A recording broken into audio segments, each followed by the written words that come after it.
As treasurer of the Royal Irish Academy, I'm delighted to welcome you all to this launch event for our new book, Irish Lives in America, edited by Liz Evers and Niamh Gallagher. It's another landmark volume in a flow that has made the past number of years actually a kind of golden age of publication for the Academy in its almost quarter millennium of existence. Today, it being February, Fiara, we're celebrating 300 years of Irish women in America at this event. Well, the book has more than women. It does have some Irish American men in the book as well, I'm sorry to tell you. Many of them actually hitherto unknown to me and revealing so many unexpected connections between Ireland, America, and within the Irish Americans of different strands and brands.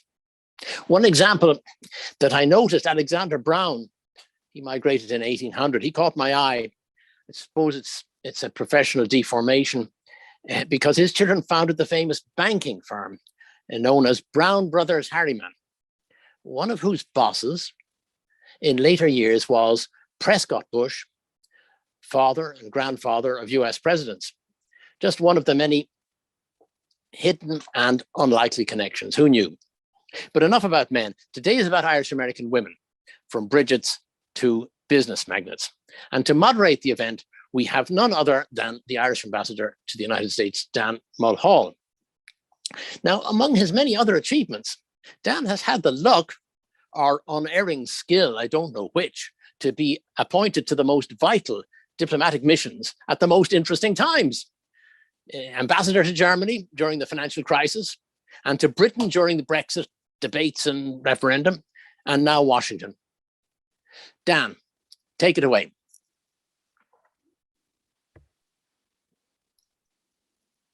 Thank you very much, Patrick. It's good to see you in this new capacity of yours. No better person to look after the funds of the Academy, seeing as you also looked after Ireland's fortunes as well during a very difficult time in our economic history, when it was my privilege to work with you during my time in Germany, and again in a different capacity when I was in London. So great to see you again, and great to be with Liz and Niamh on this occasion as we discuss this book. Now, I have been a devotee of Irish America since my arrival here 4.5 years ago. Because I'd never served in America before coming as ambassador in August 2017, I had listened to various suggestions from people, and many of them led me to conclude that perhaps Irish America was a waning resource, that it was a thing of, greatness in the past, but that its present wasn't quite so spectacular, and its future was maybe a little questionable.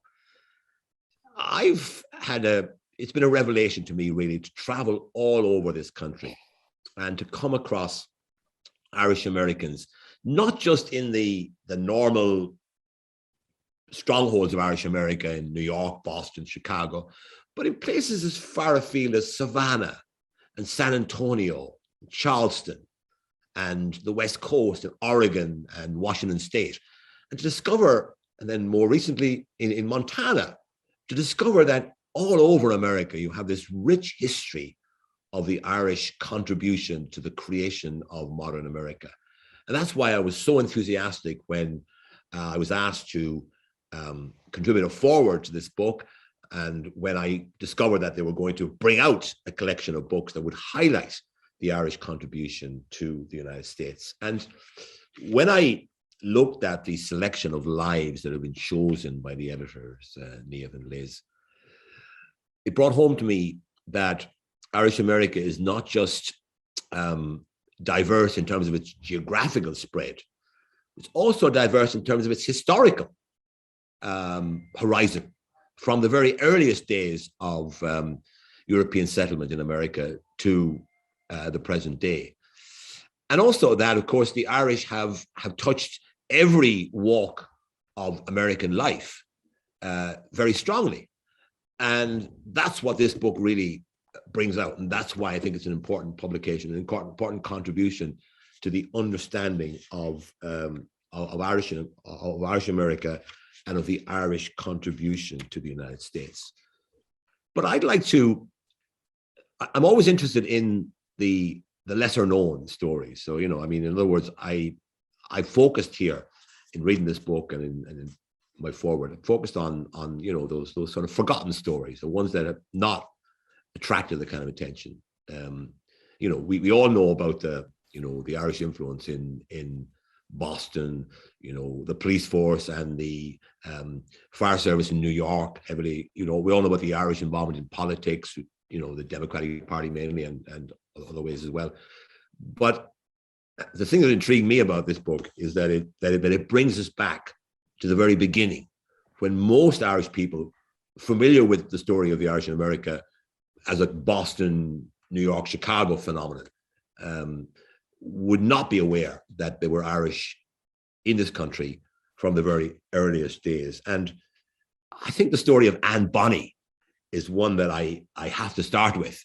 And maybe I could ask Niamh to just give us a little bit of a 101 update on the extraordinary career of Anne Bonny, who just strikes me as a remarkable figure by any stretch of the imagination, but certainly a great Irish-American phenomenon in her day. Well, everybody has heard of Gráinne Whale, the famous Irish pirate. Anne Bonny, I think she's become more famous. Recently there's been graphic novels about her, but she was a pirate. She was born in Kinsale. Well, at least Kinsale have claimed her for themselves anyway. And they painted a large mural of her on their stony steps, about 1700. And her father brought her over to the Carolinas when she was young. And by hook or crook, she seems to have ended up in the Bahamas, where she hooked up with a gentleman named Calico Jack, who was a pirate. And an awful lot of what we get from Anne Bonny comes from the pen of a guy called Captain Charles Johnson, which we think was Daniel Defoe, using a pseudonym. So he tells us that herself and Mary Read fought on board the pirate ship, dressed as men, swearing like navvies, using their cutlasses. And the governor of the Bahamas issued a writ for their capture, which they did in October of 1720. And the men pirates were tried in November and executed, but the ladies pleaded their bellies, which was a well-worn way of worming out of execution in those days. And unusually, it actually turned out that they both were pregnant. And Mary Read died in prison, but Anne Bonny, we're not sure what happened to her afterwards. And the story goes that she was rescued by her wealthy father and she was forced into a respectable marriage and she lived to a good age of 80. But after 1721, there is actually no sign of her. But the two ladies, they tried to claim that they were coerced and that they were forced to be on board the pirate ship. But in actual fact, witnesses said that they fought more savagely than the men and they were the last ones captured. So Anne Bonny was definitely a pirate to her very fingertips, I think we could safely say. It just brings home to me that we can celebrate even those who perhaps didn't acquit themselves gloriously in all respects. So because it's what we're talking about here is the diversity of the Irish impact in the United States, just the scale of it, and then the diversity of it, the fact that it was in every walk of life, in every corner of the United States, the Irish popped up and didn't always, do all the right things, or didn't always behave in a sort of a manner that we might admire and want our children to follow their example. But they were part of the fabric of America from the very beginning. I mean, another fascinating story that I just think this is an amazing story, which is the story of Albert Cashier. And I think I'm going to ask Niamh to take that on, because I did see a reference to it a few years ago. It got a bit of a run in our media at home, probably during the one of the centenary events of the 150th anniversary of the Civil War, maybe. But anyway, a Civil War soldier. Tell us about Albert Cashier, please. Well, when we put Albert in, Albert was born female, but Albert lived his life as a man. And so we honoured that by always referring to Albert as he. And he was born Jenny Hodgers, and he travelled across. He was born in Louth and he travelled across. And his is a really very ordinary story in that he joined the Union Army and he fought bravely on the side of the Union. And he lived a very modest life. He became an odd job man, and he wore his uniform every year to commemorate Veterans Day. But he was, of course, a woman. And people will say, well, how come he wasn't discovered? What is that about? But because of the Victorian uniforms that they were very shapeless. And Albert is described as being, short, stocky, red-haired. He'd had smallpox, so he had scars, so he was quite unfeminine. And the men used to tease him about never having to shave, and he would just, he would laugh it off. But poor Albert, I felt terribly sorry for him, because I actually wrote his biography, and he had an accident in 1911 when a car rolled over his leg. And the doctor discovered that Albert was in fact female, but himself and the mayor kept the secret, and Albert was sent to the Veterans Hospital, where he was extremely happy. But he developed dementia and ended his days in the lunatic asylum, as they called it back then, where he was forced to wear a dress. But his army buddies rallied, and when he died, he was buried in his full Union uniform, and his gravestone reflected the fact that Albert had fought so bravely, and what his rank had been and his achievements. So Albert, it was a very ordinary life, but also, it was a very unusual life, in that he kept the secret the whole time. And there's some clues as to what Albert would have been like. He liked to babysit for children in the little town that he settled in of Sanenham. But he always maintained his distance, is what an awful lot of his colleagues would have said, that he kept himself to himself. And of course he did, because he didn't want to uncover his secret. So we've talked now about two Irish people who, if you like, two women who distinguished themselves, at least performed in a very male environment. I mean, piracy is not normally associated with women, and nor is service in the American Civil War. Albert Cashier was probably one of a handful, probably, of women who managed to do that, to get into the Union or Confederate armies during, maybe the only one, in fact, I'm not sure. But I want to turn now, and I want to ask Liz about someone else who's kind of extremely well known. I refer to Annie Moore. But in a way, Annie Moore is a far more representative figure than either Anne Bonny or Albert Cashier, because her story, although it's distinguished by the fact that she was the first one to pass through Ellis Island, and therefore has been memorialized, and she's a kind of a cult has been developed around her, she actually lived a pretty miserable life, and probably reflects the experience of a lot of Irish immigrants in the 19th century. Of course, a certain number made it good, but she's an example of someone who really, had a pretty tough life. She had 11 children, I think, and most of them died in infancy, and only a few, only a handful managed to reach adulthood. But the other thing about her story is that her descendants are scattered all over the United States and are now occupying positions, well up the social and economic scale from the position at the very bottom that Annie and her family initially occupied. So do you want to tell us a little more about the story, Liz, of Annie Moore?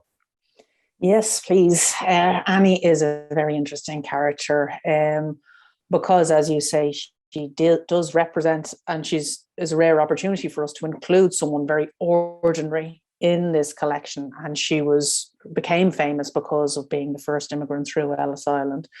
And obviously, our source material is a dictionary of Irish biography. People get in there because of some remarkable achievement, or they're otherwise notable. So there are very few examples of ordinary people in there. So it's fantastic to be able to include someone who is representative of that broader sweep of immigrants to Ireland, immigrants from Ireland to America, because we just don't have records of so many of them. We don't have life stories for so many of them. They just assimilated into the culture and effectively disappeared from view. So Annie Moore, as we say, was the first person to pass through the new centre at Ellis Island in January of 1892. And she was splashed all over the newspapers because there was a big fanfare to the opening of the new immigration centre, and it really represented, the promise of life in America. Under the Statue of Liberty, watching down on the new immigrants coming in. So she was issued with a $10 gold coin. She had her photo taken, and she met all the local dignitaries, and big fanfare made. And then off she went on her way. She came over with her two younger brothers, and she was due to be reunited in New York with her parents who'd moved over a few years previously. So that was basically the end of Annie Moore's story at the time. And then later, she was misrepresented in stories that followed about what her life became.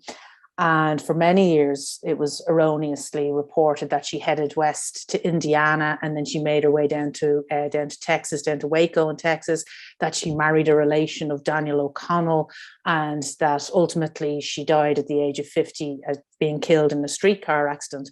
Now that all did happen to a woman called Annie Moore, but it wasn't the Annie Moore who arrived in Ellis Island back in 1892. What happened to her was, as you described, Dan, that she ended up living in the slums of New York. She married another immigrant, a fella from Germany who was a fishmonger. They had 11 children, 6 of whom died. She had terrible health problems, living in abject poverty. And she did herself die at the age of 50, and she was buried in an unmarked grave. So for years, we had this alternate story of Annie Moore, that was a little bit more glamorous than the reality. And it's interesting in that how the kind of the alternate story was really embraced by people, and even the descendants of that lady was attended commemorative events about Annie Moore, and there was statues commissioned in the 90s to celebrate the centenary of her arrival. And the real Annie Moore story was hidden from view until some genealogists uncovered the truth in the noughties. And yeah, it's quite a bittersweet story. Then ultimately, when she was discovered who she was, there was a gravestone was put, a beautiful Celtic cross gravestone was erected on her grave, and her story finally came to light. So that's a happy conclusion to a fairly miserable life, but she is definitely representative of that broader sweep of Irish immigrants. So in death, she's kind of been sort of celebrated and lionized, but actually her life was a pretty miserable life, I would say. But then, of course, you have to think that she managed to create a kind of a legacy here in the form of her many descendants who have achieved success in different walks of life.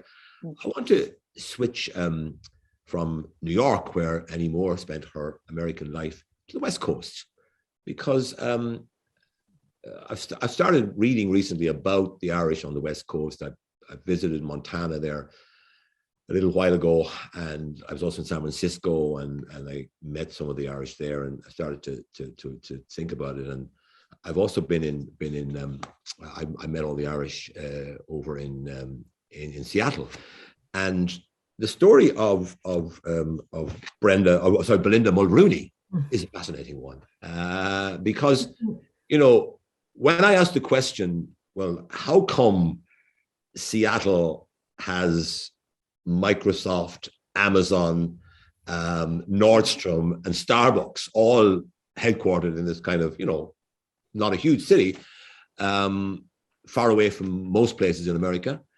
And the answer was, well, it started because Seattle was the kind of center from which the gold rush in Klondike was serviced. And here we have an Irish woman from Belinda Mulrooney from County Sligo, who was a major figure in servicing the extraordinary movement of people that the gold rush up in Alaska entailed.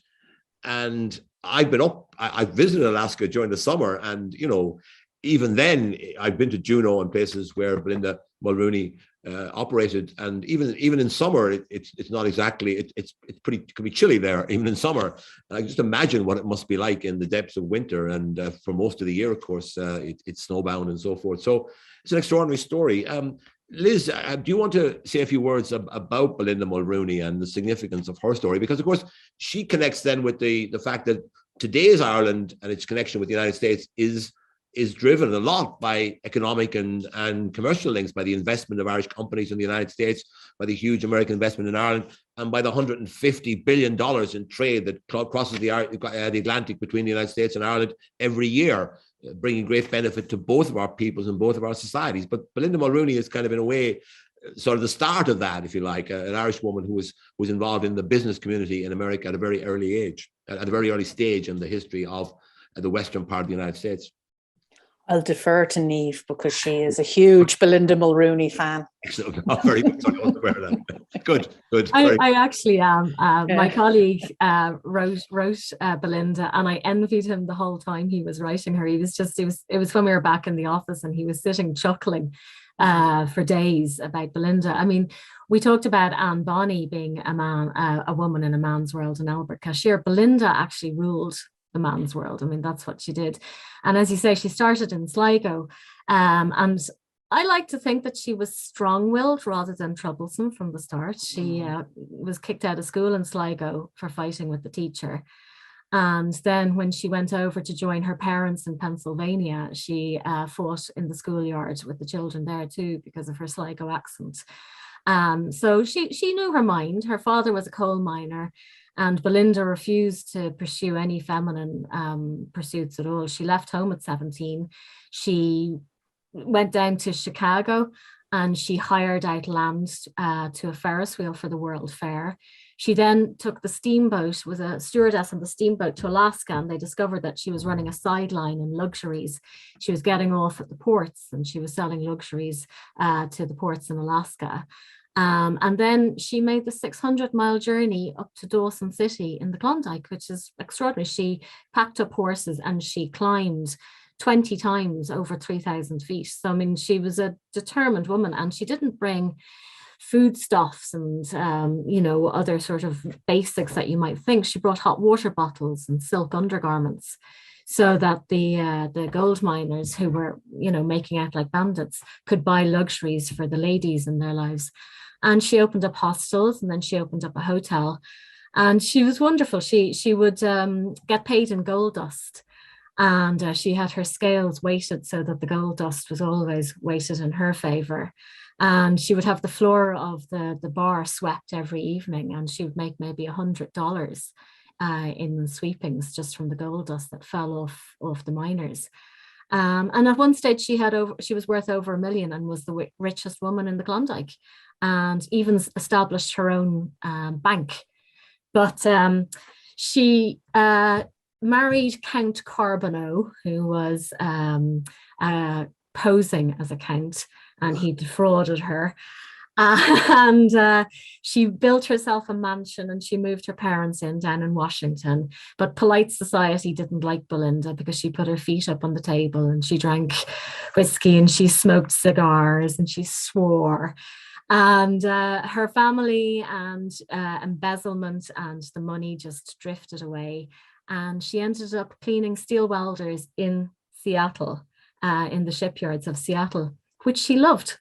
So much so that she actually after the war, she went to work in a shipyard, cleaning the steel welders. And when she went to the nursing home at a goodly age, she was still as sharp as a tack.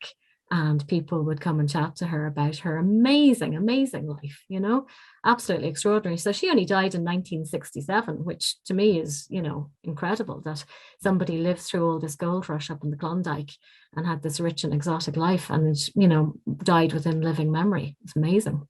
Yeah.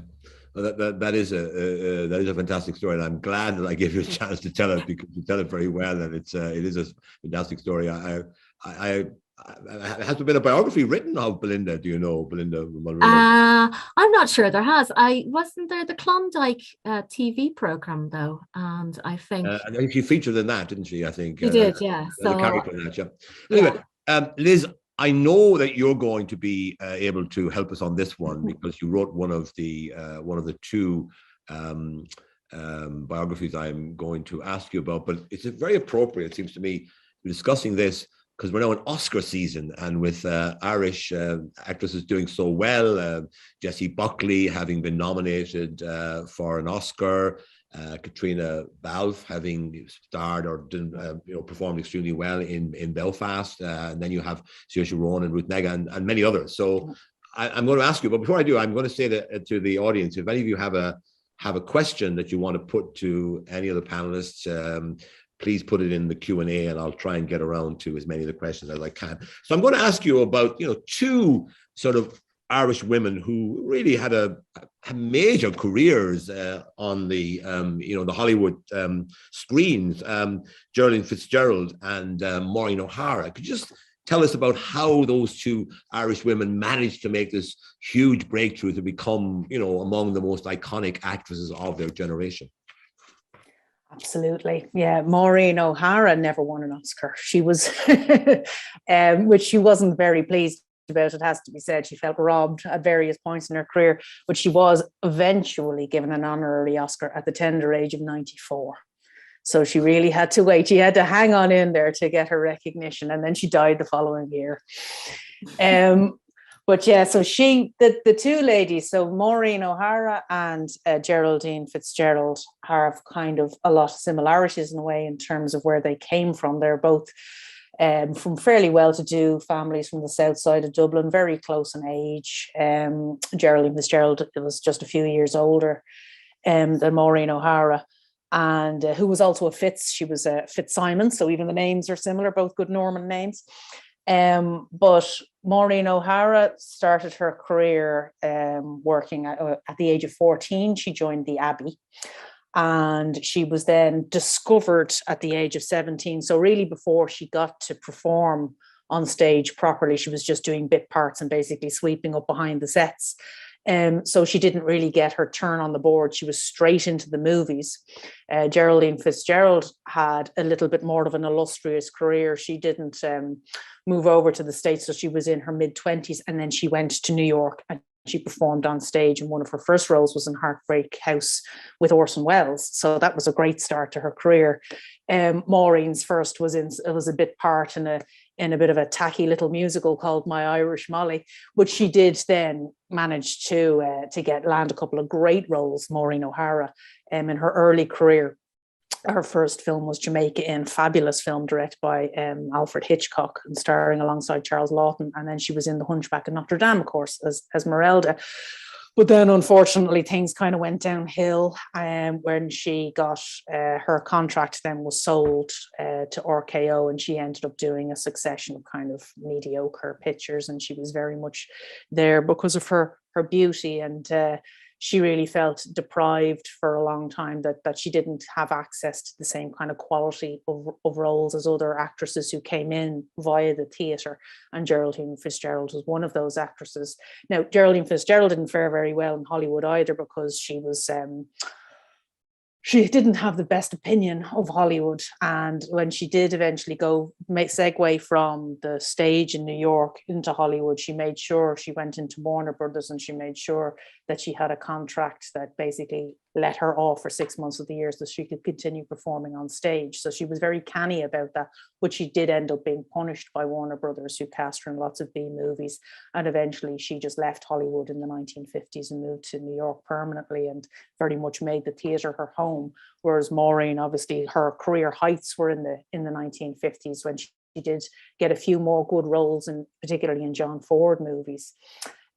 So she's considered, I know that the Irish Times a few years ago did their, best Irish actors of all times, and they had Maureen as number one. I'm sure she would have been delighted by that recognition finally again, because for a lot of her career, she felt that she could have had meatier roles. But of course, her legacy is fantastic, and some of the films are just, they're forever in the vernacular of Irish film. Yeah.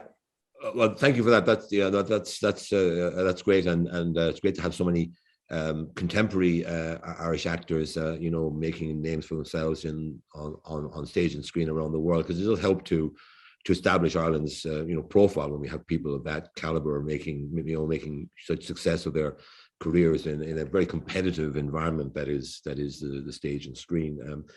I want to talk about someone that really is not at all well known compared with, say, Maureen O'Hara and Geraldine Fitzgerald, and that is Gertrude Brice Kelly, because that is an example of someone who, you know, who became a successful surgeon, which was a rarity in those days for a woman to manage to become a surgeon, but also another feature of her life, and a feature that you find across the board in Irish America, is that although they made very good lives for themselves in America, became successful people, they never forgot the land of their birth or their heritage.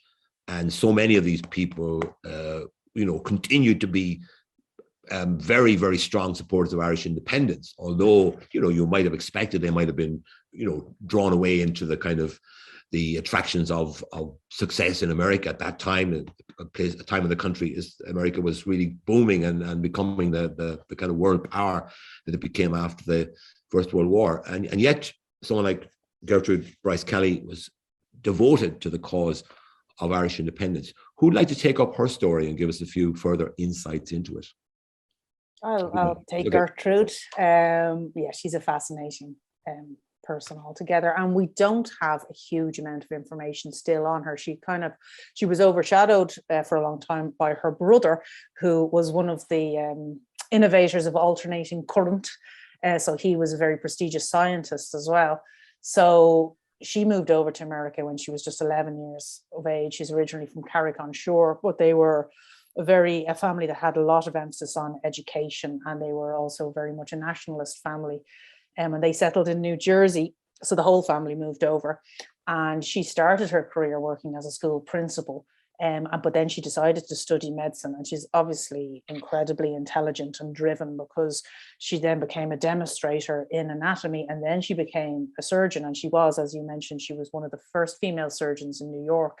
But also, as well as her political interests, she was very much an activist for people who were living in poverty. And so she worked in the slums around Newark, New Jersey, New York, and she went out of her way to help poor patients as well.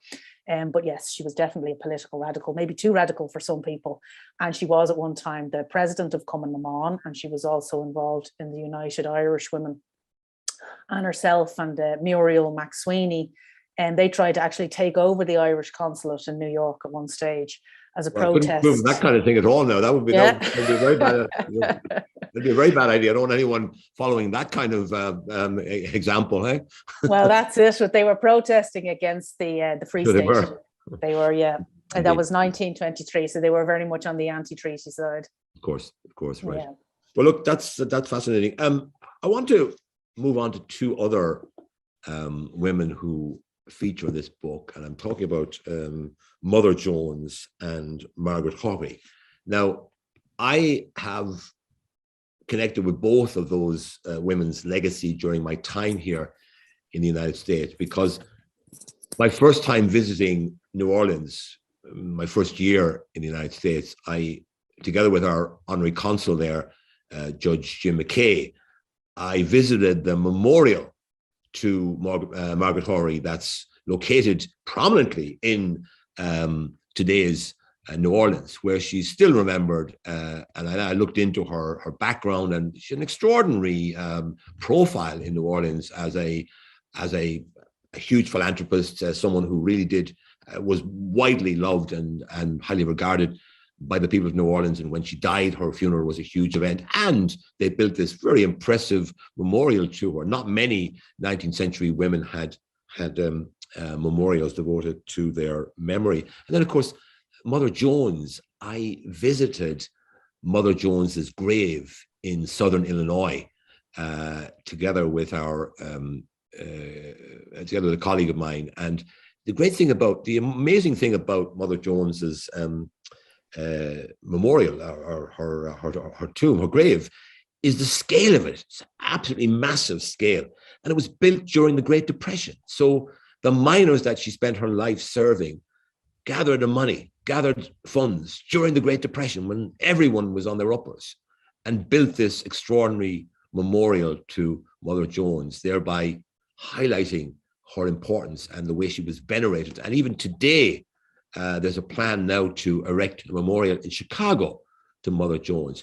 But the thing that unites Margaret Horry and Mother Jones is that both of them married, had children, and lost their husbands and their children in an epidemic of yellow fever. So we may think we're in trouble battling the coronavirus, and of course we have had a terrible time over the last few years. But think about this: a woman like Mother Jones and Margaret Horry losing their entire family in an epidemic that swept through the places where they were living at that time, and that was something that happened to so many people in the 19th century. So who'd like to take up the stories of these two women? Yes, Niamh. I will, yeah.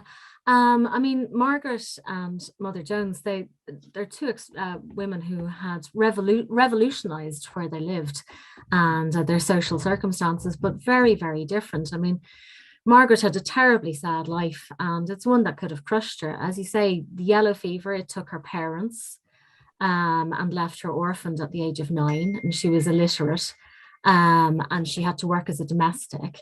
And then when she married, her husband and her infant daughter both died as well. So she was left destitute, she was illiterate, and she went to live with the Sisters of Charity working in their orphanage.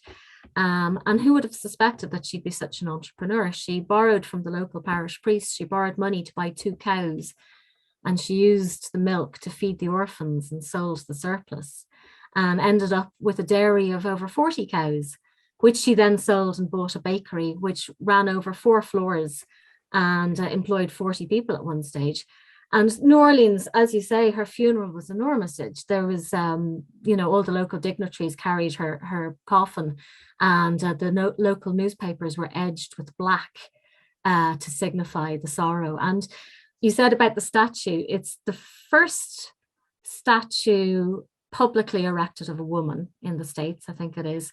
The first statue of a female philanthropist, and the only known statue of a baker is how it goes. Mother Jones, on the other hand, as you say, again, very sad. Her husband and her 4 children were carried off with the yellow fever in 1867. But again, instead of being bloodied and bowed by her sorrow, she turned it into impassioned, working for others, and became totally tied up with defiant mass action, the United Mine Workers of America, children's crusades, 90-mile marches into Washington. I mean, she was an older lady when she was arrested for the first time, and she was imprisoned several times, at one stage for a stretch of 9 weeks without trial for her part in a strike. So, these two women, they both very different in their approach to life, but both equally influential in how they affected the communities around them, So I love reading about the two of them. And somebody I was talking to the other day didn't realize that Mother Jones was actually from Cork. So I said, those Cork women, they get everywhere. Yeah, I mean, in fact, they have an annual event, or they had an annual event devoted to the memory of Mother Jones. And I've taken part in events here celebrating her legacy. And in fact, we have a painting of Mother Jones. We last year we commissioned 2 paintings, one of which hangs in the embassy here, and the other hangs at the consulate in Chicago, where she spent part of her life. And of course, she was also a victim of the Great Fire of Chicago, because that's right. She set up a business in Chicago, and then the fire destroyed the business. I think that convinced her that business was not, for her, and she decided to devote herself to the interests of the miners that she served so brilliantly during her lifetime. And she was at one stage known as the most dangerous woman in America. Oh, death. Well, Cork women, I'm telling you. Because of her incendiary rhetoric and so forth. Now, another interesting thing, I think, is another interesting character is Charlotte Grace O'Brien.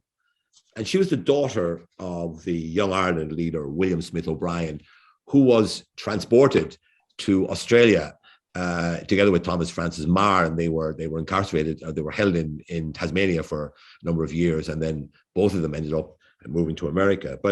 And so she's an example of someone who who was the daughter of a prominent political figure, but she herself played a role in looking after the interests of Irish immigrant women. And it's an example, the same is true of the Parnell sisters were very involved as well. And as you mentioned, Muriel McSweeney, many of the relatives of the those who fought in the War of Independence and the Civil War and the Irish and the Easter Rising ended up as activists. And Charlotte O'Brien is an example of that trend, in that she campaigned for the cause of Irish women on both sides of the Atlantic. Would anybody like to take up her story? Yeah, I'll happily do that. Charlotte Grace O'Brien also has the distinction in this collection of 50 of being the only person in the book who did not emigrate to America. So she lived most of her life in Ireland, but we included her because of her work with immigrants, and the impact of which is very hard to measure, but I'm sure it was very, very significant.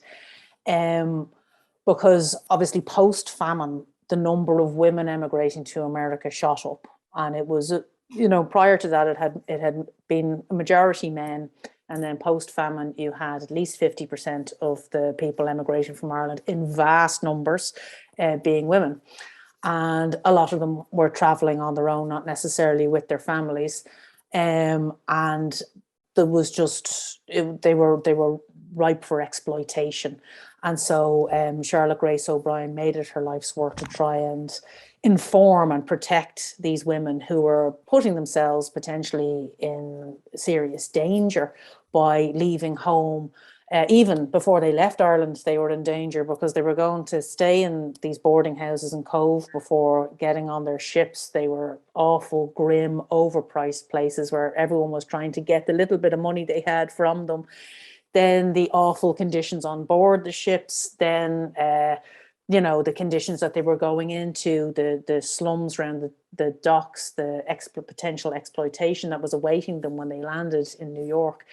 So she very much wanted to make sure that these women knew what they were letting themselves in for and offer them support, particularly pre-departure. So she actually opened her own boarding house in Cove, and then through that, and it was for women, and she was able to give advice then to thousands of women as they were making their way over to America.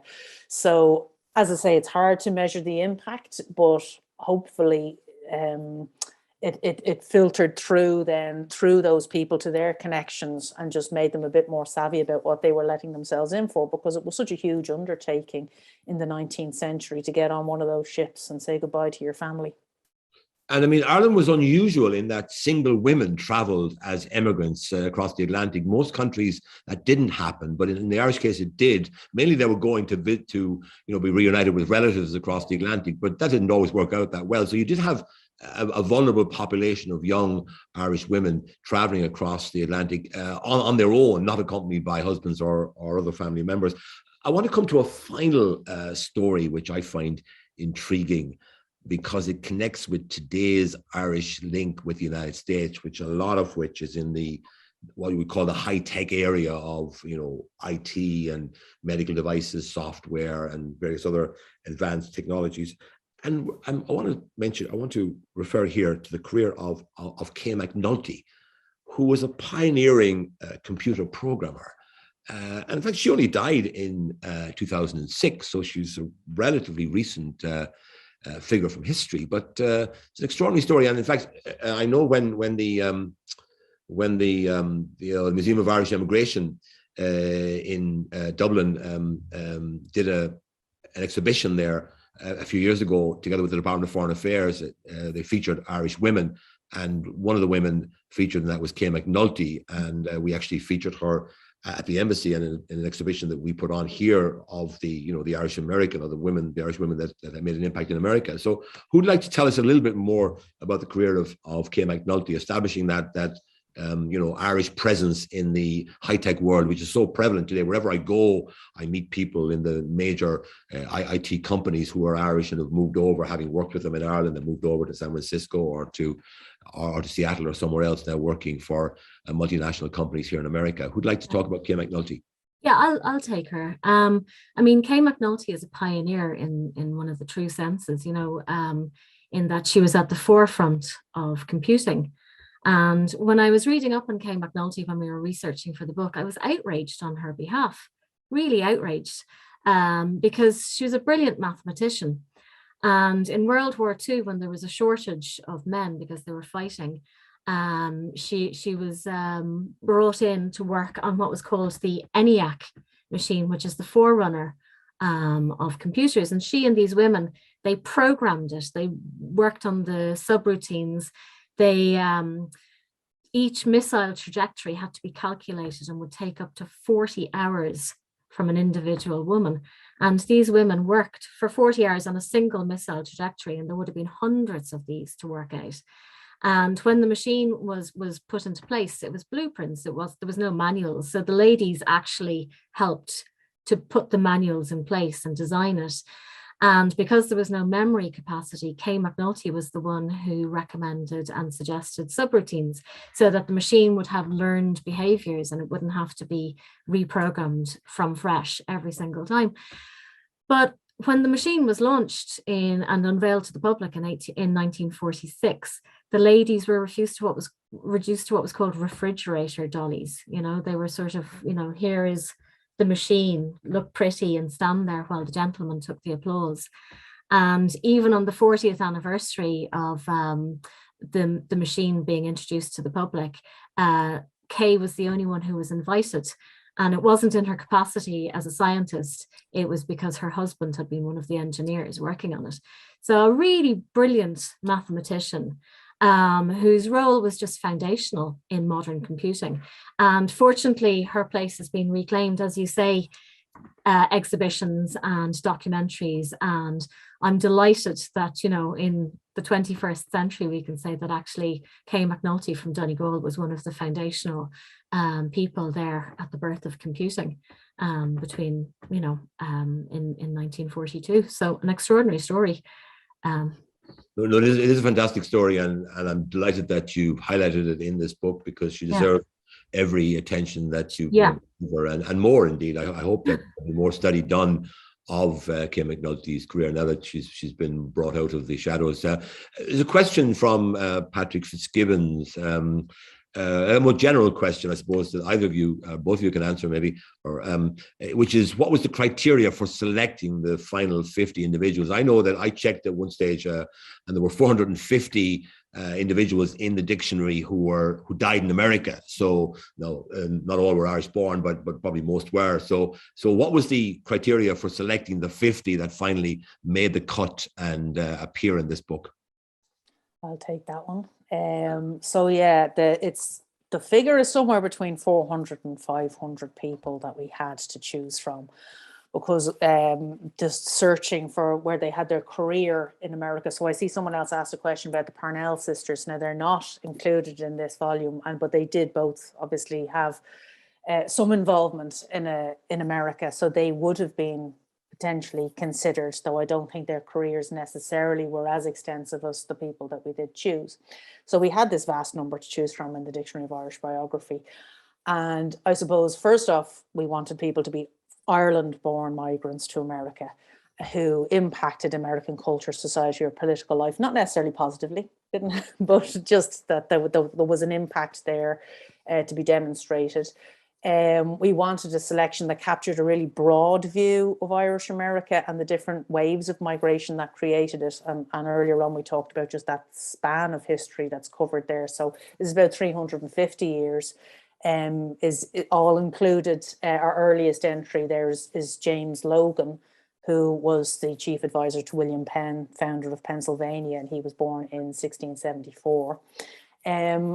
We also wanted figures who lived lives of poverty and hardship, who worked as servants and alongside the Irish-born business titans of industry and the people who went on to be the country's first millionaires. So we, as I say, we wanted to be as representative of the kind of Irish migrant experience as we could be, given obviously that the Dictionary of Irish Biography is skewed toward people who are notable for particular achievements. So when we were able to include some servants and sort of ordinary people because of like a great example is Margaret Maher, for example, who was a domestic servant, whose own life story was fairly uninteresting, except for the fact that she was the servant to the Dickinson family, and she's credited effectively with giving the world Emily Dickinson because she preserved her poetry, and if it hadn't been for the actions of this servant. So people like that wouldn't ordinarily make their way into the Dictionary of Irish Biography because their lives wouldn't be recorded. So we wanted to have a good representation of the island of Ireland as well. So the people who are featured are from all over the country. I think 20 of the 32 counties are represented. They're Catholics, they're Presbyterians, they're Quakers, they're Methodists, they're people of no religion. And we really wanted to have a good representation of women. And that was a very important criteria, because obviously women tend to be underrepresented because of lack of information generally, and just, you know, how history has been written, the patriarchy, etc. So like within the Dictionary of Irish Biography, I think it's just over 10% of the entries are women, of whatever that is, 10,600 and something entries. So it's relatively small number. And in this book, we have 18 of the 50 entries are women. So that's more like 36%. So that was really important for us to include as many women as we could in the selection. There's a question here which doesn't really fall into our remit, but let's give it a go anyway. It's a question about John Boyle O'Reilly and about his family. Now, I actually, I followed the career of John Boyle O'Reilly because my wife is from Perth, Western Australia, and on a visit there some years ago, I visited Fremantle Prison, where John Boyle O'Reilly was held. And they now commemorate John Boyle O'Reilly in Western Australia. The Irish there have really kind of, taken to him, and they celebrate his legacy every year with some events. And I know the former Premier of Western Australia was very keen on the whole John Boyle O'Reilly story. And then, of course, when he came to America, he ran the Boston Pilot, which actually published work by W.B. Yeats at a time when Yeats probably needed the money. You know, the guinea that he got for every column he wrote for John Boyle O'Reilly probably kept him going and enabled him to write the great poems he wrote during the 1880s and 90s and so forth. So anyone, either you'd like to say anything about John Boyle O'Reilly, because he probably is one of the more, I mean, he comes from Meath. There's a centre in Meath as well that commemorates his life there. So he is someone who's a genuine, high-profile figure, unlike some of the people in this collection. Yeah, I actually knew very little about John Boyle O'Reilly. My background is medieval history, so modern Irish and early modern Irish history is a bit of a mystery to me. So when I was reading up on him, I actually thought, what a fantastic man. And our criteria, as Liz was saying, that they had to be born in Ireland, but also that they had to have a significant influence on America. And the thing about John Boyle O'Reilly is that he was significant in both America and in Ireland. Although I was very disappointed when I tweeted about him recently, and most of the comments were that he was on the bottle of wine. His convict picture is on a bottle of wine, and I can't remember the make of the wine, but I think it's called 13 Crimes. I think it's an Australian.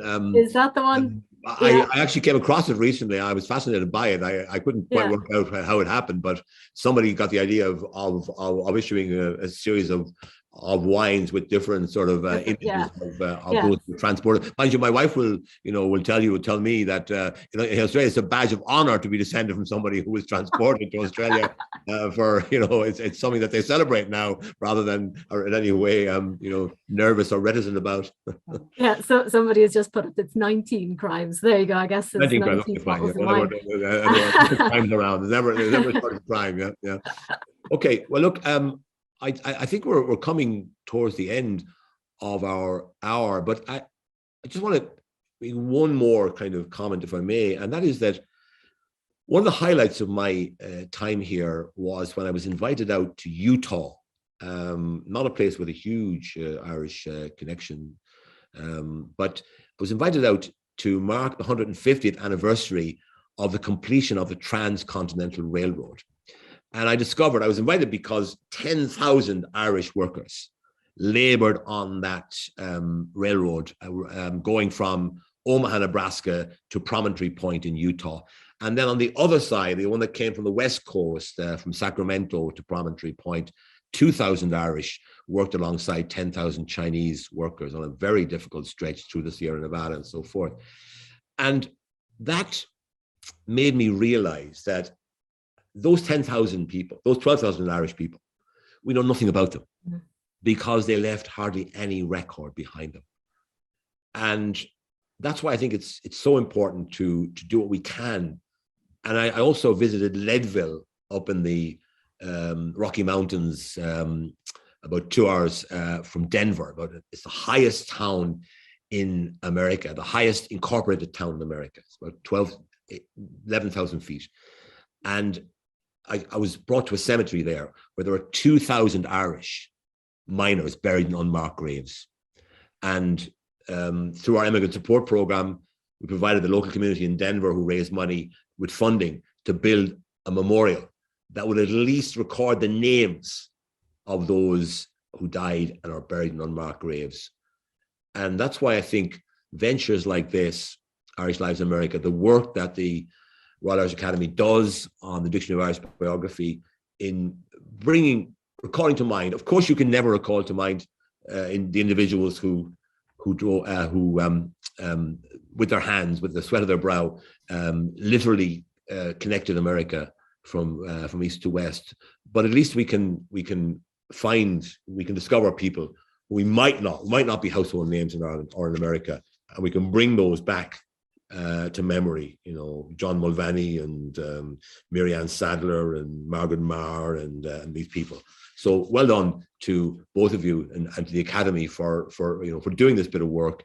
I'm constantly using the Dictionary of Irish Biography because everywhere I go, I tend to go into the online version and put in the place I'm going to, and you can find references to people who were born or spent time in almost every American state or died in every American state, and it's a wonderful resource for understanding more about the Irish diaspora than we would ever be able to understand if it wasn't for the work of the Dictionary of Irish Biography. So thank you very much for that. And thank you all for tuning in for this session. It's been wonderful. I've enjoyed it immensely, and I hope you have too. Thank you.